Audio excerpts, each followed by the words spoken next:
Let's get this party started early. You got another one of these lined up? Right.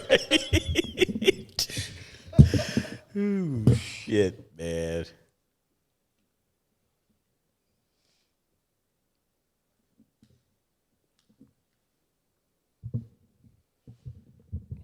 Test, see if we good. Mm-hmm.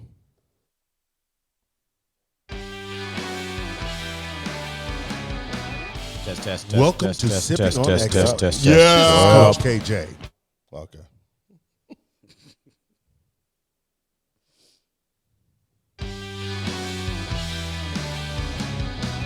Test. Mm-hmm.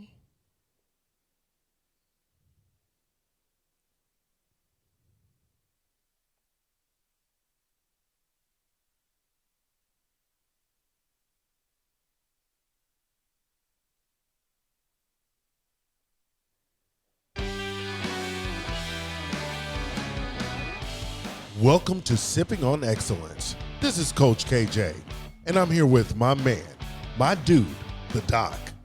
And this is where we will be discussing the exceptional that is absolutely attainable. My friends, here's to living that extraordinary life. Cheers. Cheers. And more cheers. Cheers. Yeah, we're going to get into the mood in a minute, y'all. We just fucking early. Winding up to wind down. Or is it the other way around? Yeah, we just need to, we're going to get to the flow of this in a minute, man. Welcome y'all to another episode of Sipping on Excellence. Sipping on Excellence. I am Coach KJ. And I'm Doc. Yes. The Doc. And we're here every week bringing it to you, man. Bringing it to you raw, unedited. We are consistent. Yeah. We are consistent. We're just keeping it rolling. Yeah. And sorry we didn't get to go live this week. I know. But I know. I actually, people texted me like, y'all going live? I'm like, I'm busy. I thought about actually just trying to get a quick live in. I thought I was going to call you. I was like, I'm going to let him be. You know, he over there being model du jour. Dude, I had gaps of time where we just weren't doing shit because they were photographing all the other people. And I was just like, well, I guess we could have gone live, but you know what? Fuck. Yeah. Yeah. Every now and then we need a moment. Yeah. You know, there's nothing wrong with that. Yeah. Especially with two people that have other things they're doing. Yeah, we just got busy schedules. Yeah. This is just one of those many things we do. Yeah. Which, funny enough, a lot of people, I was talking to some people in the operating room on Friday, and they were like, man, how do you do a podcast and blah, blah, blah. How did you guys figure this out and all this? I'm like, we enjoyed the process of getting to where we are at episode 52 or 53, whatever this one's going to be whenever we release it. But getting through the process of this has actually been fun. Yeah. You know, and just the conversations. And now the conversations that people are having about the podcast. Like somebody pointed out something they heard a couple podcasts ago. I was like, yeah, I want to talk to you about that. I'm like, you sure you want to talk about that? Oh, I get 1 to 2 long text messages breaking down almost like participle. You know, they break down every little part of it. Oh, when you guys said that was a good point. Never thought about it that way. You know, this part, I was like, wait, okay, all right, I hear you. Yeah, right. I was like, I don't remember saying that, but sure. I'm going to take your word for it because they bring up, because you think about it, we do the podcast, we're on to the next. Right. They're going listening to in whatever order they want. Right. You remember in podcast, number 4 that you said, nah, you want to refresh my memory? Yeah. Why don't you cut the little clip and send it to me? Because then I'll remember. So we remember in general all of our podcasts, y'all, but it makes the conversation. I mean, think about it. Do you remember every conversation you have on a day-to-day basis? No. You know what I mean? So that's exactly I try not to. Right, but that's exactly what and so I was telling the one of the people, I was like, that's what our podcast is. It's just a conversation between me and you. Yeah. You know, and we try to avoid a whole lot of pre-talk and understanding. We just, get on the mics and hash it out. Somebody was trying to want me to go through our preparation for each week. They're like, do you guys just have a whole list and then you guys talk about how you want to approach the subject? I was like, let me explain something to you, man. I was like, we come up with the topic probably sometime during the week, and then we don't talk about it again. Nope. Because when you have a conversation with somebody, do you rehearse the conversation before you have the conversation? Yeah. No, you just talk. Yeah. Is that person trying to start a podcast? No, they were just asking because they were fascinated about the concept of a podcast. They didn't know how a podcast worked. Yeah. And so they were like, well, what does that mean? I was like, we just get on the microphone and talk and instead of us two just listening to each other, we let everybody else listen to what we're saying.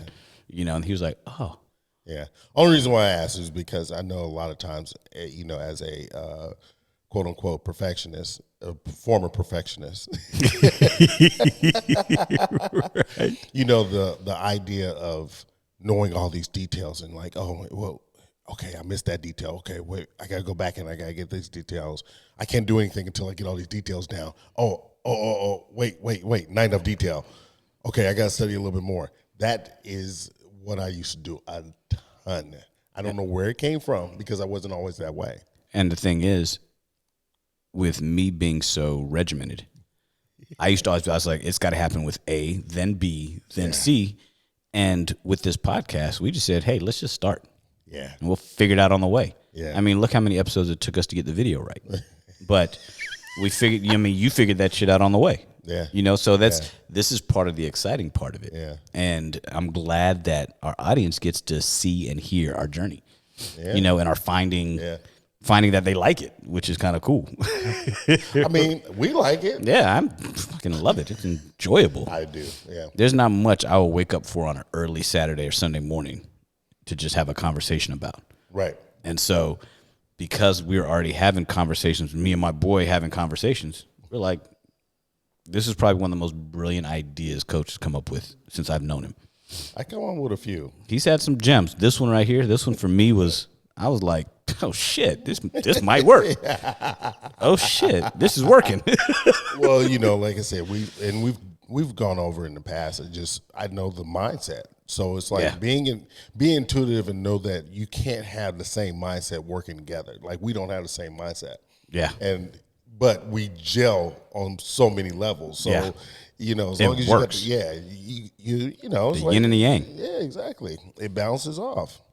So this week, you guys, we have we're gonna have a good conversation that we've talked about in the past as far as on our lives and things like that about people wanting to hear it.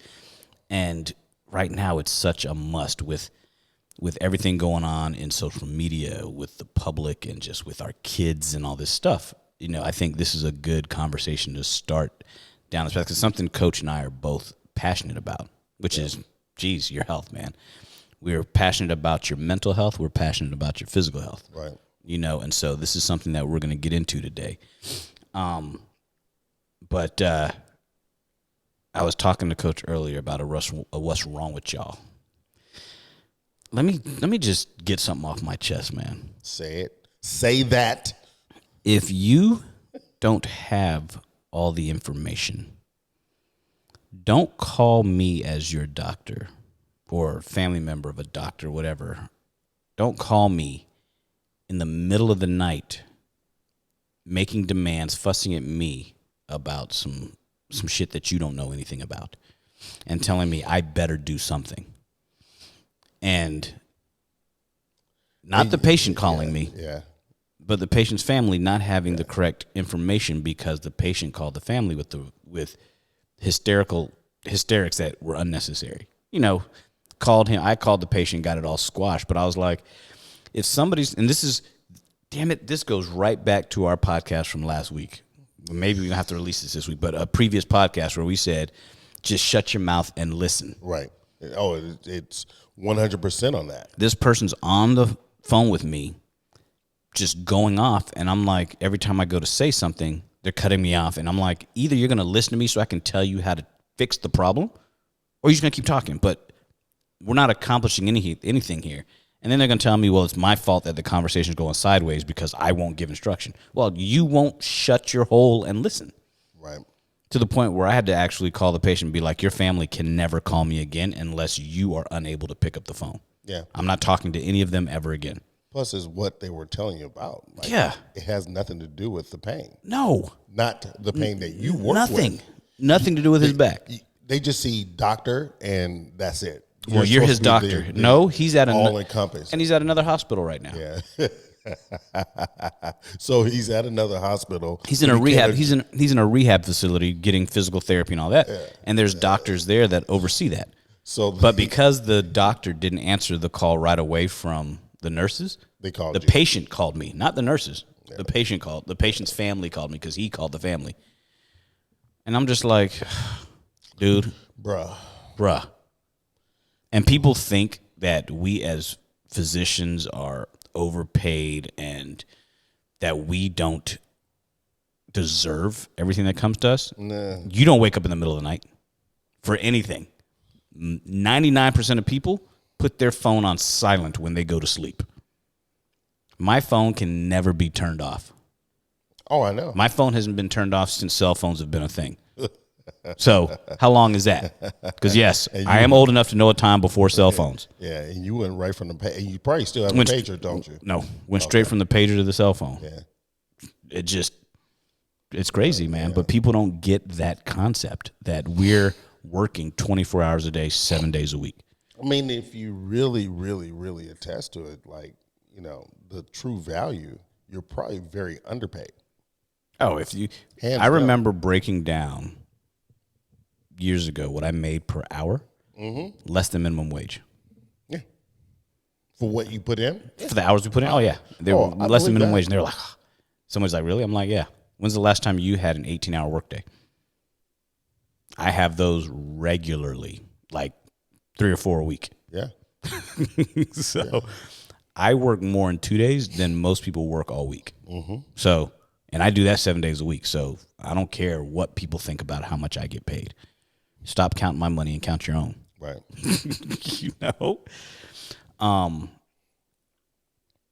Another what's wrong with y'all. And this just, it doesn't make sense to me how people just don't think, man.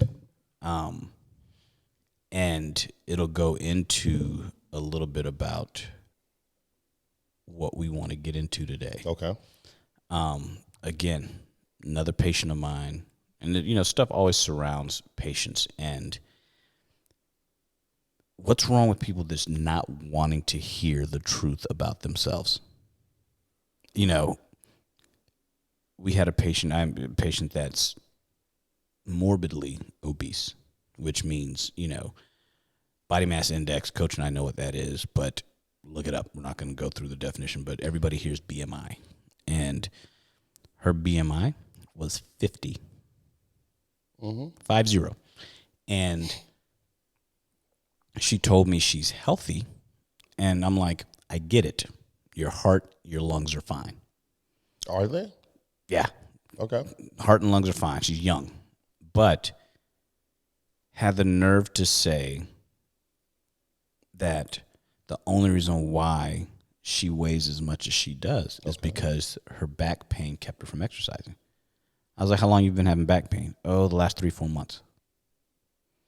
And I was like, so I said, I literally looked at her and was like, I'm sorry, but you didn't get this way in the last 3 or 4 months. And now this is not your main problem. It is part of a bigger issue. Your back hurts, yes. Your weight is a contributing factor to your back being a problem. And she looked at me like I was fat shaming. You know, and I was like, and it's not about so much how much you weigh, it's where you're carrying your weight. And she didn't quite. What's her shape? If you she's 5'4". 5'4". What is she? Very pear. She's sort of like a very skinny legs. Oh, she's a top heavy. She's a top heavy, very broad. Broad shoulders. She's so basically square from the waist up, broad shoulders, and then very large gut. She's not heavy breasted. Like you see a lot of women will have massive breasts and their large breasts will cause back pain, things like that. But the pull of the stomach. Pull of the stomach. Yeah. Yes. And it was just, she couldn't quite understand why I was coming at her that way.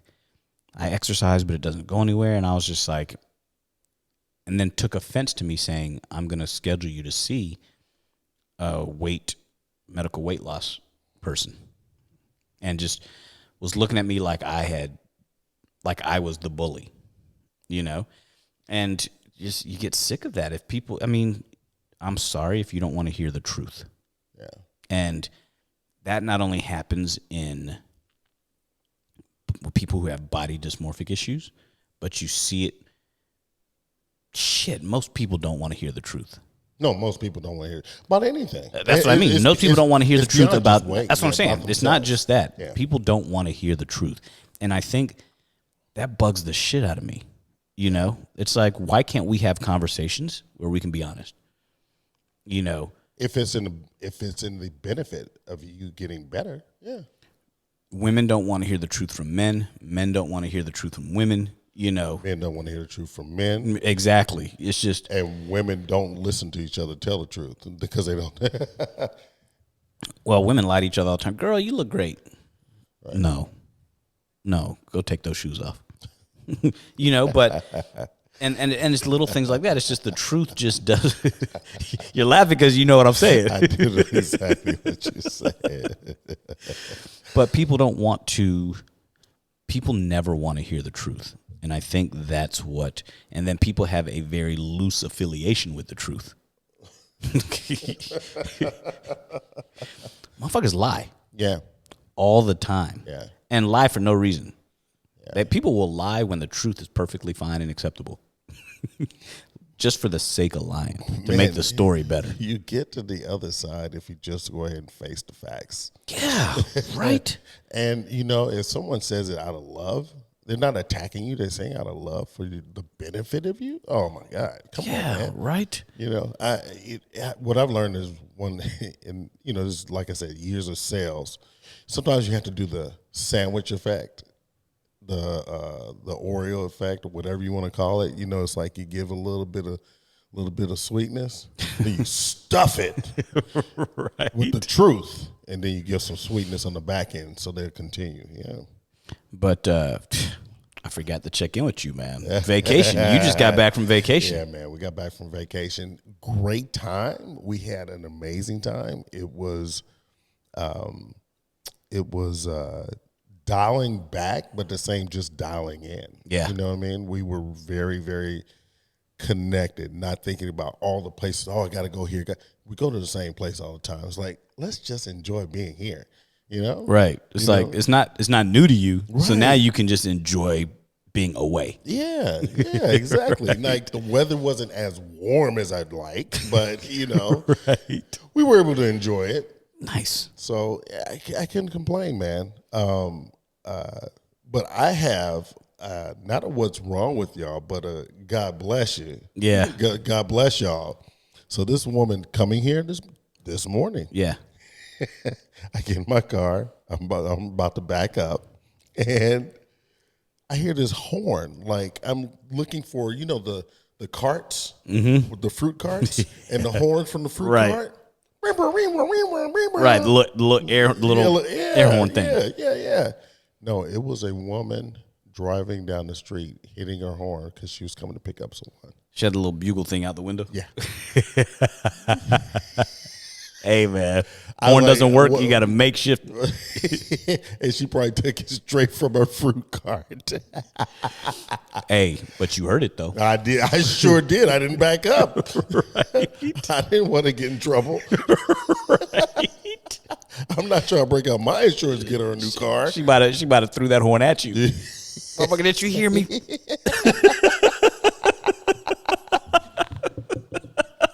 Oh my God. Shit. That was so much. It was so funny. Oh, I just had man. a moment. It's like one of those things where I couldn't drive off just yet. I just had to sit in that moment. Right? Wow. I've seen it all. But tell me about this hat you got on today, man. Coach has on this hat. It's flowers and it's a baseball cap. It says bad habits on the front. I'm just trying to remind myself I got bad habits. We all do. Podcast topic. Let's talk about bad habits. Yeah. I'm gonna put it in my phone now. Yeah, you do. so we don't forget. But before I do that, man, why don't we talk about this sip of the day? Let's talk about this sip that you created at the last second. Yeah, so go find me some grapefruit juice soda. What? I called him last night. I was like, dude, on your way over here, pick up some grapefruit soda. He's like, where the hell am I gonna find that? I was like, at the store.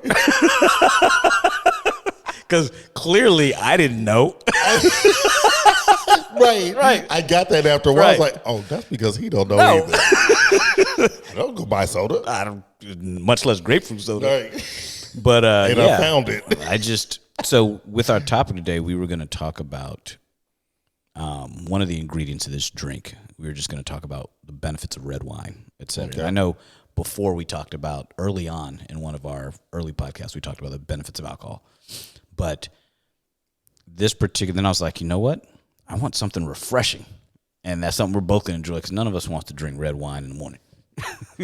And so we were just like, you know what? Let's have a nice, refreshing drink. So this particular drink, I don't even have a name for it yet. We'll have a name before we release this podcast. We're going to call it because it came out. MMMHMMM. So it is actually, if y'all out there can see, it's a good looking drink.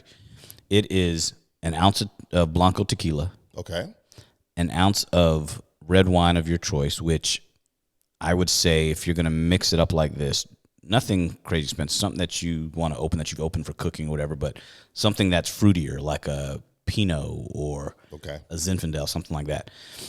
An ounce of agave syrup. Shake it all up, pour it over ice, and then top it off with grapefruit soda. Dude, this drink came out. This was a gem. This was a Jimmy Jam. Killer right and here. Terry Lewis. Right. Cheers. Cheers, man. Yeah. Wow. That right there is a great cocktail. Yes. I don't know what to call it. Any bartenders out there, hit us up, DM us if y'all heard of it. But they don't know. It's all right. They be making them up on the way anyway. It'll be in the description of this podcast and on YouTube, so you guys will be able to sip with us. But this is a good cocktail, man. This is a good cocktail. Yeah. So today,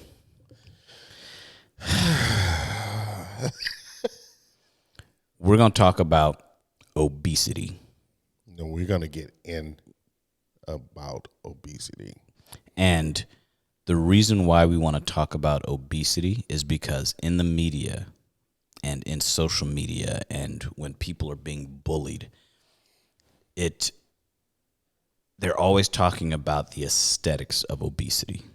And what we want to talk about today and make people understand is that the problem with obesity has nothing to do with aesthetics.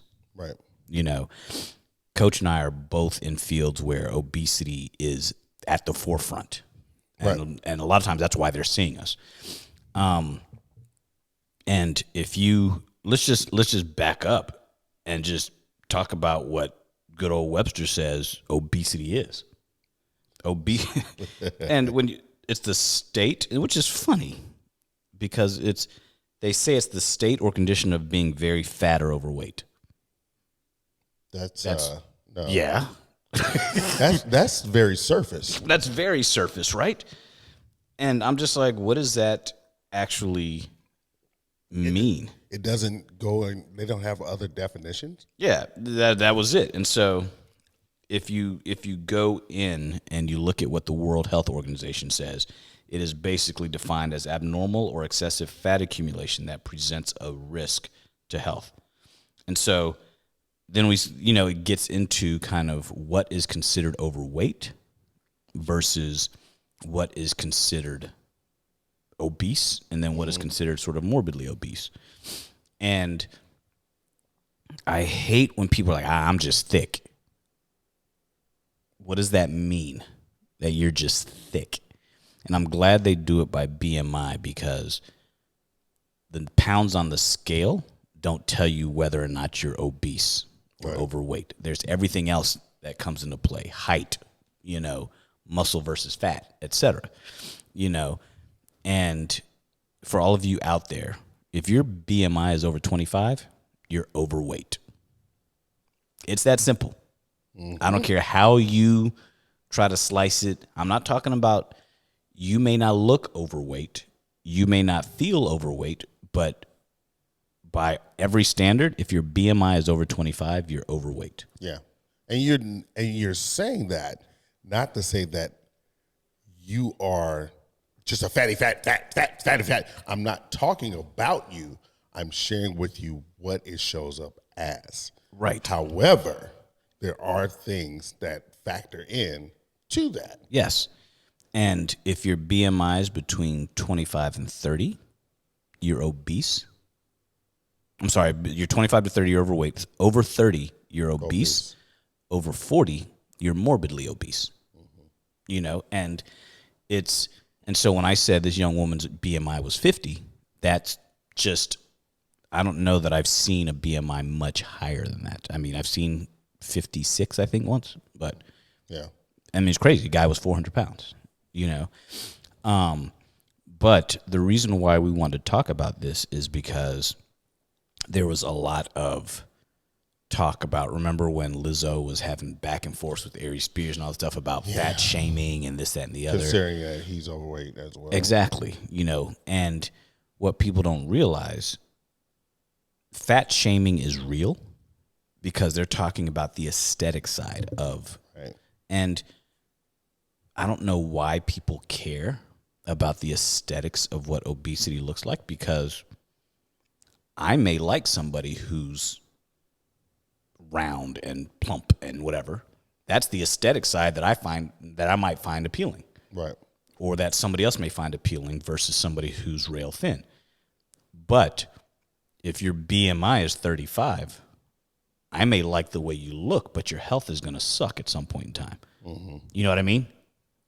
And so that's just an example, and everybody's got their preference. That's why we keep saying the problem with obesity is not aesthetic, because the aesthetics of it all, when you talk about the aesthetics, that's the fat shaming part. Yeah.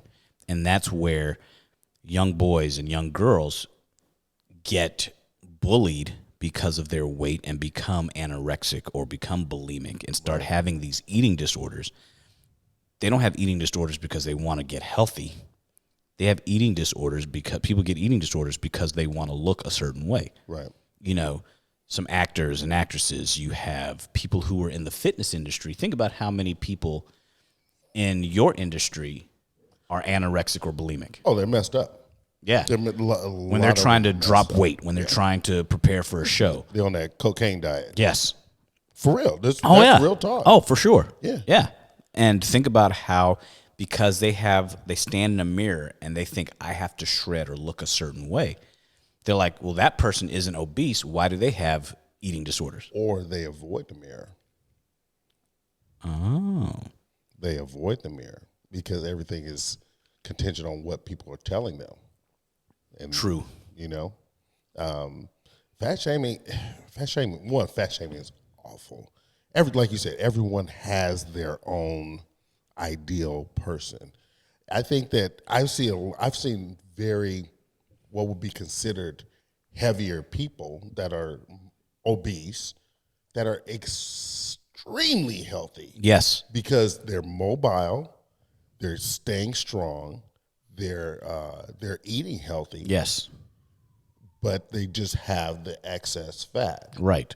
Which in itself becomes a problem because you start developing insulin resistance and you start developing all these other things, which you start having hormonal issues. There's a lot of different things that come into play when you are carrying around excess body fat, you know. And then we talk about, you know, we'll back up to some of the stats as far as how big of a problem it is in this country, you know, and for a country that is wealthy, like we are a wealthy country, we're ranked number 13 in the world out of 200 countries as the 13th fattest country. You know, the other countries that are above us are like American Samoa, Nauru, and some of these other countries. But 40... that still rely on us. 42%. Yeah, exactly. 42% of the U.S. population is considered obese, so a BMI greater than 30. How insane is that? Almost half the population is obese.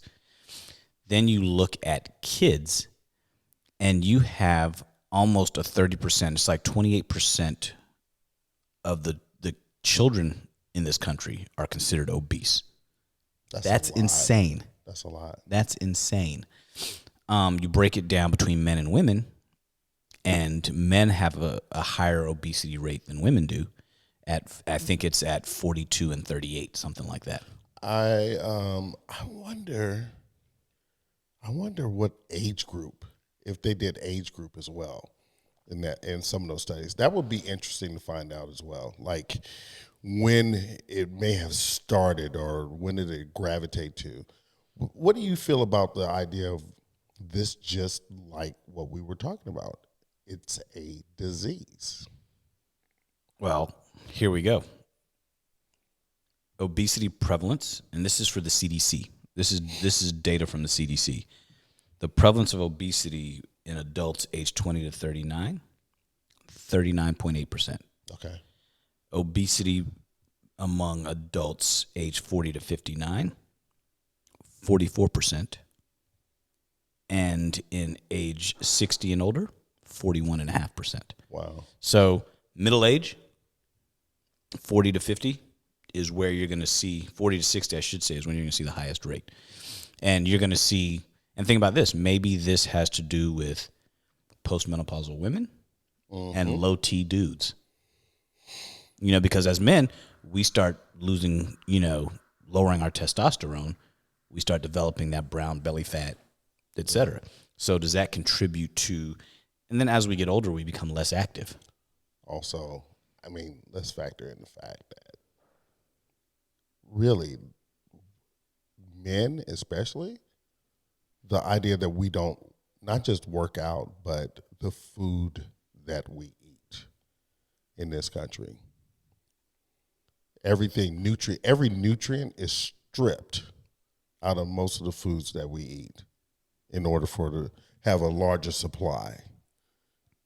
He is in these stats. Well, yeah, boy. I'm just looking at childhood obesity. It says, check this out.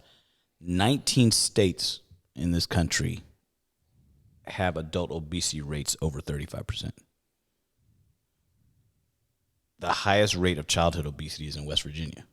And if you start thinking about it, interesting. Yeah, and I think as we move forward, so how do we start looking at obesity and start looking at the psychology behind obesity? Because I think that's number one. That is number one.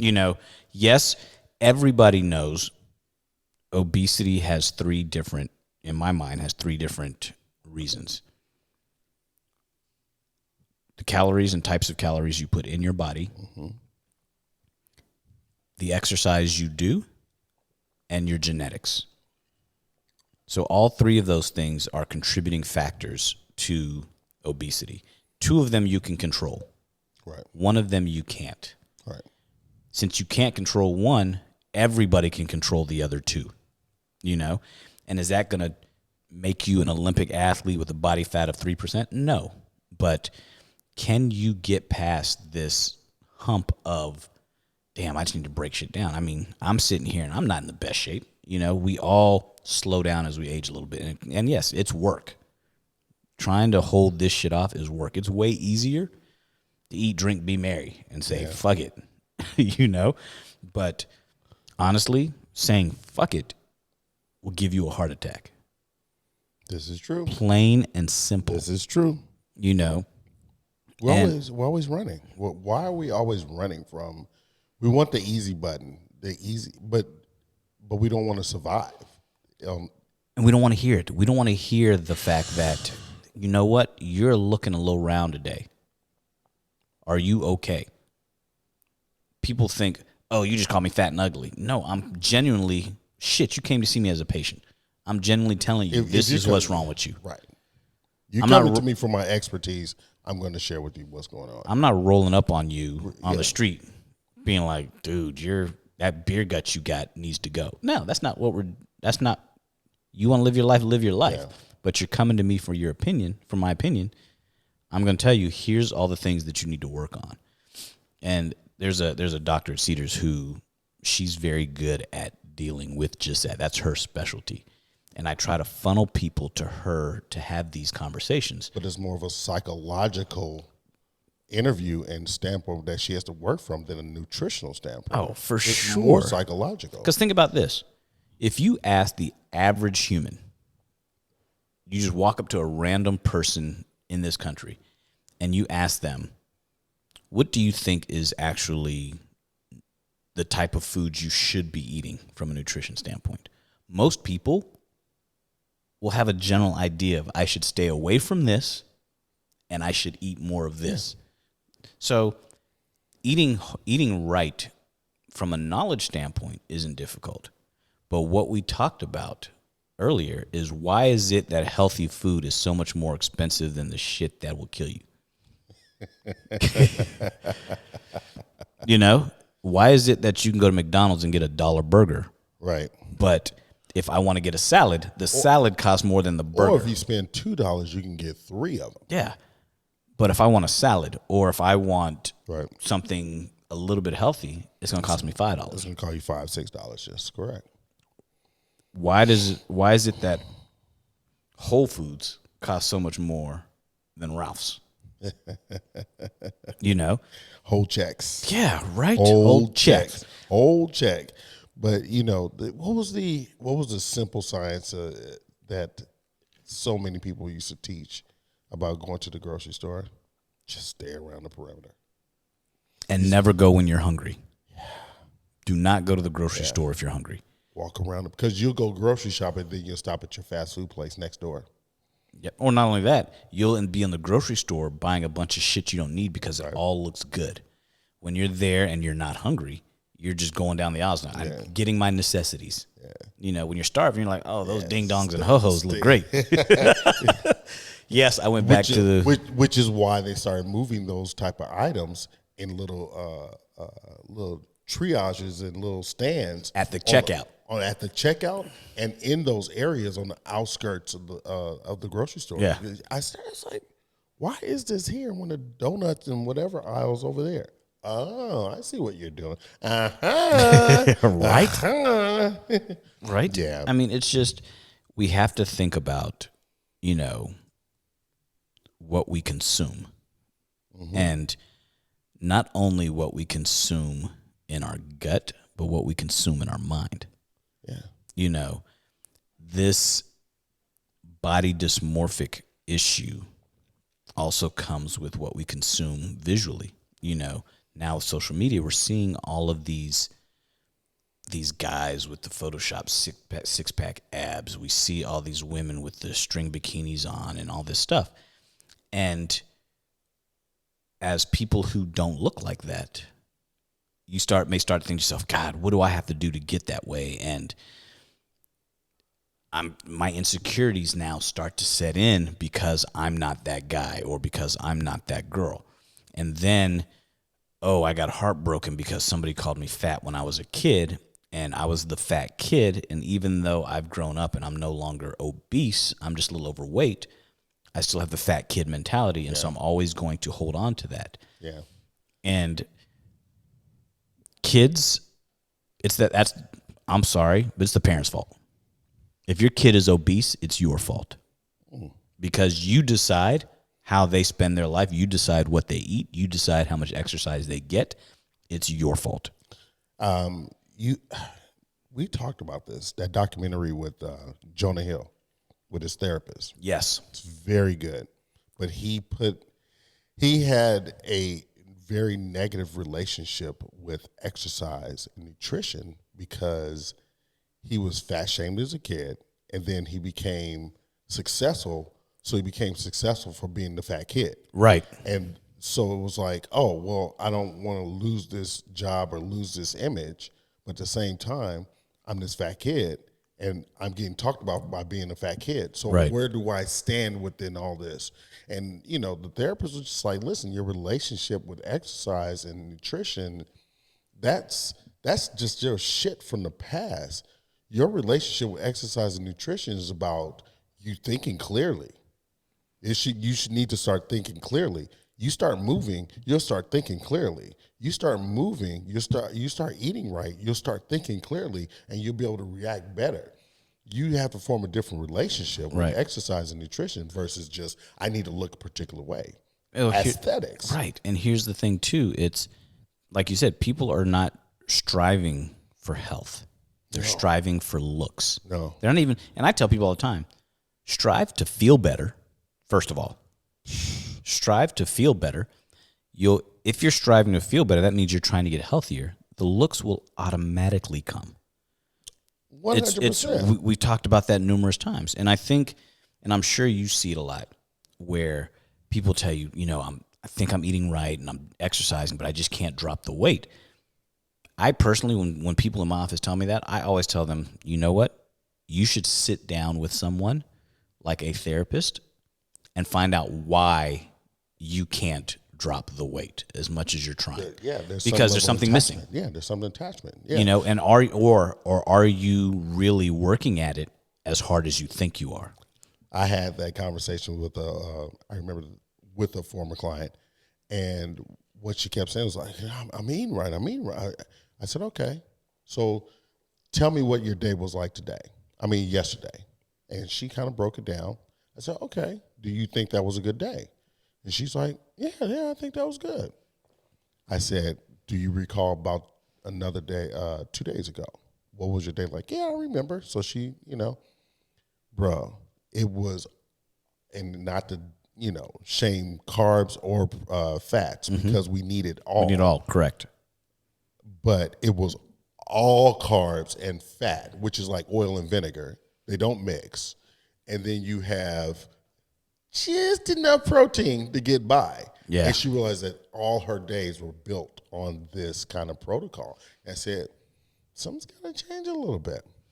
Well, and what people need to realize as well is that nothing works when you try to cut it cold turkey. No. And I always tell people it's unrealistic to say, you know what, I'm no longer eating carbs, or I'm no longer eating sugar, or I'm no longer going to drink coffee. If you're used to something all the time, you don't have to just say, you know what, I'm cutting it out completely, because that's how you yo-yo. You got moderation. Also, when you say cutting out, it forms a negative Association with association. And then what happens with negative association? You start to reach back towards it because it's so negative, but at the same time, is it really that bad? It's a weird. But it's where you find comfort. Yeah. The minute you have stress, what do? You go back to where you found comfort. Right. And a lot of people, when they get stressed, they find comfort in food. And our world is built around food. Every time when you go hang out with somebody, hey, so what we're going to eat? Yeah, it's a social thing, and that's fine. But like I said, I'm one of those people. I enjoy really good food, but I know, okay, for me, I'm going to have good meals on the weekends. That means during the week, I'm still going to have good meals, but I'm going to have good meals that are good for me. Right. You can find tasty food. Yeah. You can make tasty food at home. That's not expensive. You just got to be willing to do it. And if you don't have the ability to do it because you don't have the time and it's easier to get fast food, then go get food that's quick, not just considered fast food, that's healthier. Yeah. There's certain things you all know how to cut things out. And here's the other thing too. People feel, oh, I don't have a gym membership. I don't have time to go to the gym for an hour a day, this and the other. I tell my patients, don't do that to yourself. If you just walked for 20 minutes a day, 20 minutes, you'll drop weight. For 20 minutes a day, you'll get in better shape. That's if your diet and everything else is correct. That's one simple thing that people can do that they don't even want to do that. How about this? If you just drink 1 gallon of water every single day, you cut out. Not cut out, just drink 1 gallon of water. You don't put your mind into what you're going to miss, put your mind on what you're going to do. You say, I'm just going to drink this gallon of water every day. One, you'll stop eating as much. Because you'll be full of water. You'll be full of water. Two, you won't be have well a sweat. hydrated. Oh. but it's important. Yeah, but if you just and it doesn't have to be a gallon. It can be 2 liters, whatever. But if you like you said, if you set yourself in your brain, I'm gonna drink a gallon. Even if you fall short, you're gonna drink way more water than you normally would. Yeah. Like I get these bottles of water and I say, you know what? I'm gonna try to drink 4 of these in a day, and that's the 7 whatever the bigger half-liter bottles. I'm like, I'm gonna try to drink 4 or 5 of these in a day. I never get to it, but I feel bad when I don't. And what we realize is that I have patients that'll tell me, I'm like, you need to drink more water, because they come in with, I get people that come in with leg cramps all the time. They think it's sciatica. I'm like, your electrolytes are off. You're not drinking enough water. You're dehydrated. And they're like, no, I drink a lot. I'm like, coffee, juice, tea, all of those things do not count in my book. You need just straight up water. All right. You can have all those other things, but that doesn't count towards your 2 liters of water a day. I'm sorry. Right.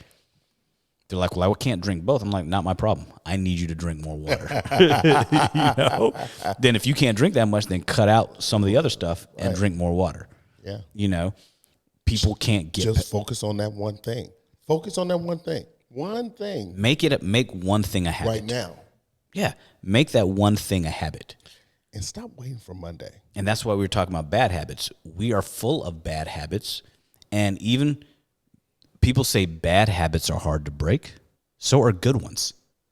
That's why they're called habits. So if you make it a habit to say, you know what?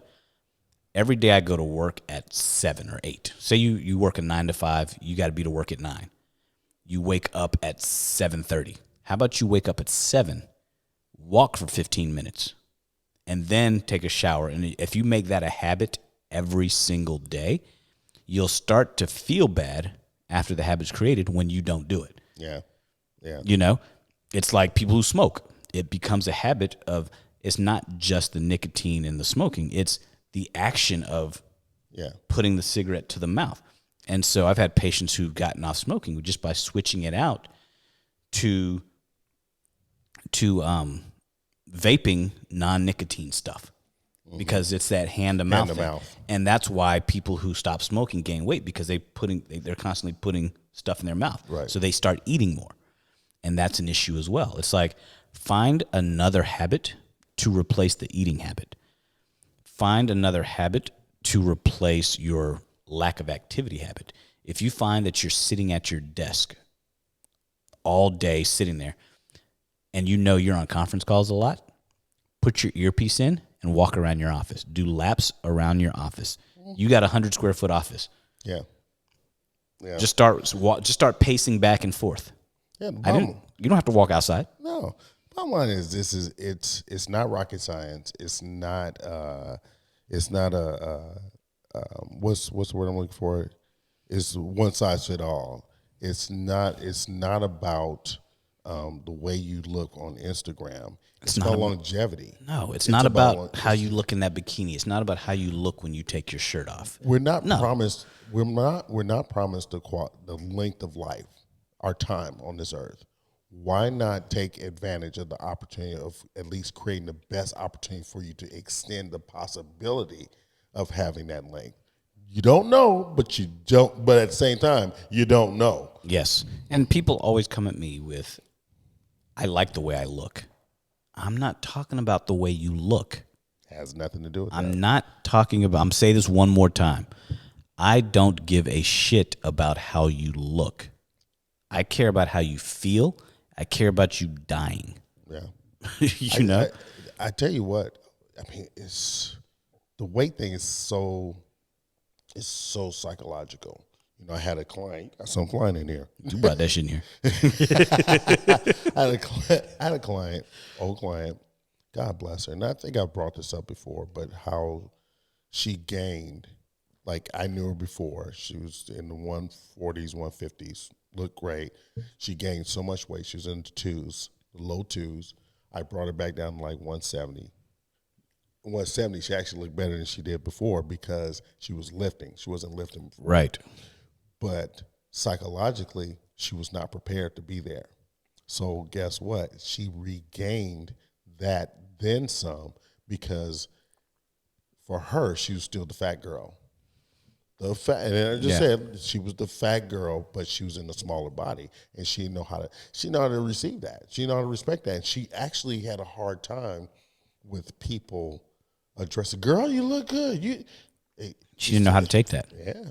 Well, and you think about This is too. immediate attention. Look at women after pregnancy, and you'll have women who will put on. I've known friends who put on 80 pounds, 100 pounds.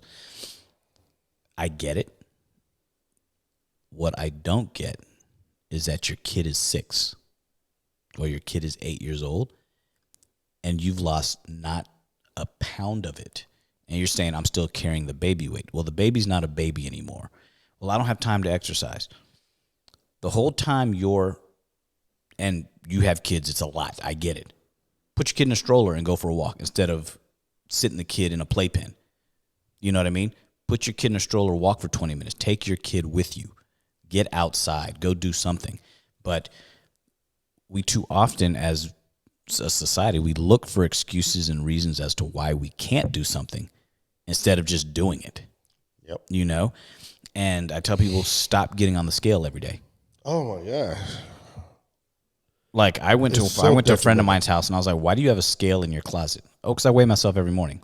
Why? What does that do for you to weigh yourself every day? Have you looked at yourself in the mirror every day? Can't do that either. So this is what I tell people. I'm like, a mirror is way more important than a scale. Because if you look in the mirror and you like what you see, who cares what the weight is? Now, if you're obese, it's not about the weight. It's about the distribution of the weight. Because, like you said, you could weigh 170 pounds and be muscle, or you can weigh 170 pounds and it be all gut. I have a patient who, he was mad at me for calling him fat.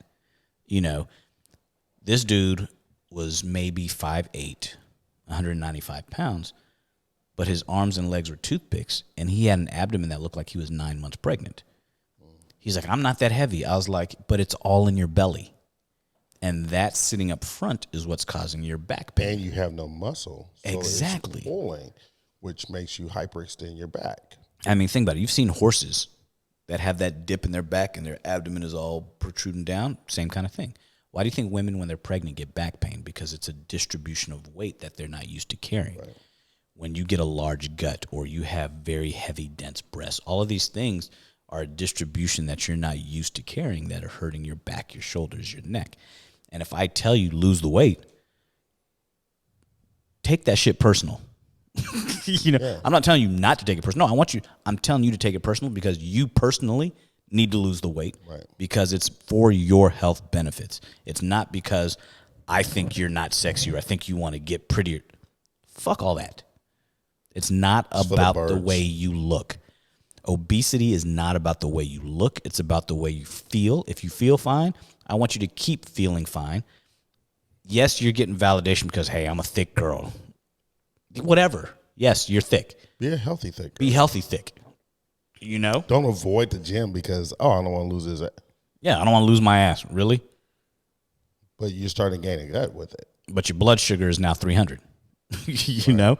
You now got to take a shot of insulin every day because you want to be that thick girl. Or, these guys who drink a lot, they get older, they get 50, 60 years old. Their testosterone isn't allowing them to build that muscle as much as they should. So they just stop exercising or they get comfortable. Buddy of mine who we work with, and you see this too with people who only work out and exercise because of their need to look a certain way. He got married, put on a ton of weight. He's a young guy. He's probably 10 years younger than me or 15 years younger than me. And ex-football player, but he got big. He just got out of shape. And it's because he's like, I don't go to the gym that much anymore. I'm with my girl now. And I'm just like, I'm with my girl now. That was actually should have been the first thing he said. Yes. Because that's the truth. I'm with my girl now, so I don't need to do what it takes to keep you because I wasn't exercising for me. I was exercising for you now that I got you. You know what that reminds me of? Remember when guys used to get drunk in college just so they can feel it was courage. Yes, liquid courage. Liquid courage. It gave them courage to be able to step out. You know, it's like I go to the gym so I can build this body until I get hurt. Then I'm like, oh, I'm good. Same with women. Men and women we used to always say, you know, women get married and they just kind of let themselves go. Men do that shit too. Yeah, man. You know, and it's not about letting yourself go. You do let yourself go because you're now comfortable, and it's one of those things where being comfortable doesn't serve you because you get fat and out of shape. Yeah. And so because you're fat and out of shape, you're just like, well, he's going to have to love me for who I am. Well, do you love you for who you are? Yeah. Because when you've let yourself go, now you're miserable. Yeah. And I would, and the guys too. Guys aren't happy when they're fat and out of shape. You know what? I won't even say fat and out of shape. I'll just say you're unhealthy now. Yeah, and you're not happy when you're unhealthy. You're unhealthy up here. Yeah. And unhealthy inside. Yeah. You know, your gut's rotten and your brain's rotten. You know, and it becomes this vicious cycle because your self-esteem, your confidence, all of that goes out the window, and then you now come to a point of accepting where you are. That's the worst thing you could do. It's just, you know what? I'm here. I'm accepting the fact this is me, and I'll be all right. Or I go to my doctor and he says I'm fine. Yeah. Until you're not. Yeah. You know, I think this is a good topic that will come up from time to time because it's always a part of our lives, and it's. I mean, because we didn't even get to the fact that, like, let's face it, look at COVID in the United States, the obesity rate, the pre-existing conditions because of obesity. Right. And how that led to so many deaths. They didn't want to talk about that. But look at how many people became obese during the pandemic. Yeah. You know, and you know what the number one thing I get is? Well, I couldn't exercise during COVID because I couldn't go to the gym. And I'm like, so they're like, so I couldn't go anywhere, I couldn't do anything, so I just sat on my couch. Bro. Nothing kept you from going outside. And this is what I tell all people, and they get mad at me. I'm like, get mad at me because we were all in the same boat. So why did you lose it all and the person next to you didn't? Why? Because that person said, I'm not going to be cooped in my house. I'm still going to exercise. I'll find a way. You never wanted to exercise. You never wanted to eat right. So you used COVID as an excuse to say, fuck it. Yeah. You know? Well, you see what's going on with the Food and Drug Administration. The drug community. There's, what is the drug called? Ozempic? Yes. Yes, the diabetes medication. Mm-hmm. It's now shown that it helps you lose weight. So now you can't find it on the shelves because people always want a quick fix. The easy button. So my friend who is, and I'm going to give her a nice little plug, Amanda Velasquez, she's a obesity medicine doctor. Okay. But there are numerous types of medications out there that can help people with weight loss. But what people don't realize, it's not just, there's no one thing. Like you can't just exercise and lose weight. You can't just diet and lose weight. It's like people that just go do body sculpting. You got to do both. So even if you're on a medication that can help you with processing fat and burning fat and all these different things, you still got to do the work. You got to do the work. Like guys that take steroids, they got to do the work. Because they don't do the work, they get all this water weight and they blow up. Yeah. They don't realize that. No, you still got to go to the gym and work hard. Yeah. You actually have to work even harder. You can't just cycle and hope to look like The Rock. You know? That cycle comes with work. Yeah. You know? Yeah. People like cycle. Those of you out there know what I'm talking about. Yeah. But at this day and age, you know what I'm talking about. Yeah. And so these people out there, they don't understand it all boils down to you putting in work. You have to put in the work to exercise. You have to put in the work to eat right. You got to put in the work to mentally get there, you know, and that's how you build habits, period. Yeah. Bad habits took work. Good habits are going to take work as well. Yeah. And everybody has habits. Yes. Everybody has good and bad habits. Absolutely. Identify. But also, you know, what is that trigger? What is that moment? You know, we talked about this before. We hate that word trigger, but, you know, what is that moment that says, That aha moment. Yeah, there you go. Let's go back to the aha moment. Yeah. That trigger. Yeah. But what's that aha moment where you go, oh, I don't like to exercise, or I don't feel good about myself. What are those moments that keep you from doing the things that you should be doing? And then how can you say, How do you fix that? Fix that. Like saying, you know what?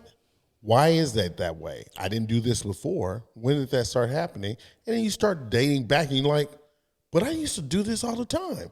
Oh shit. But what did I look like when I did that? Oh, I look great. Oh. Or what is how did you feel at that time too? I was busy. I was in them streets. Yep. I was getting Hustling. my thing on. What's your barrier to exercising? What's your barrier to eating right? Identify those things. Yeah. And break them down one by one. Oh, well, financially, nobody can ever tell me because of finances I can't exercise. You don't need a gym, you don't need a weight, you just need to move. So that's some of the best bodies I've seen are calisthenics. There should be no barriers to exercising. So I'm not going to let anybody tell me I can't exercise because. There's no because. You just don't, because I don't want to. That's the only thing you can tell me. Eating right, if it's money, whatever it may be, or access to good food, start doing research on your own and figuring out how you can get affordable food that's good for you. And then the mindset. You can't do it on your own. Find somebody who will be that partner in crime with you to say, you know what? Let's challenge each other to get healthier. You all have friends. Use them. Be each other's sounding board. If you don't have the time, patience, or money to see a therapist, challenge yourself. We're all competitive by nature. Say, you know what? I'm going to challenge you, my friend, to not lose weight, to get healthier. Because these challenges of who lost the most weight over a certain period of time, that shit doesn't work. What's your cholesterol? Let's see if we can get our cholesterol down by X amount of time. Let's see if we can do this. Let's see if we can walk this many steps by this amount of time. Yeah. Make some type of other goal. This week we did a mile. This week we walked 5 miles in 2 hours. Yeah. Next week, let's see if we can get that same 5 miles to an hour and 45 minutes. Kind of like the way I set up our training program. Yeah. Yeah. What's your capacity? Building a better capacity. And a better capacity is going to help you have a better capacity for life. 100%. It's real talk. Man, this was definitely a necessary conversation to have. And we can have it again. Yes. And this is going to keep coming because this is always going to be in the forefront because people don't want to do what it takes to get better. Pushing that easy button. It's never easy. Throw it out the window. Nothing good in life comes easy. Right. Coach, where they going to find you, my man? They're going to find me at Coach KJ Knows on Instagram and CoachKJ.com. CoachKJ.com.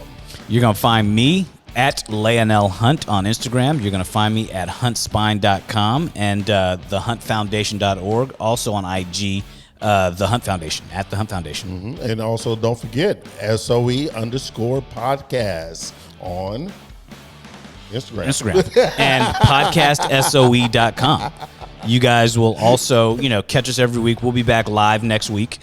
Back live, doing our thing. And y'all, man, just be safe, be strong, get healthy.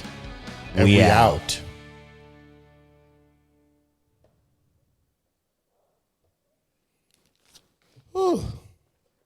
Got through it. Yeah. Necessary conversation. Yeah. Overly necessary. Yeah.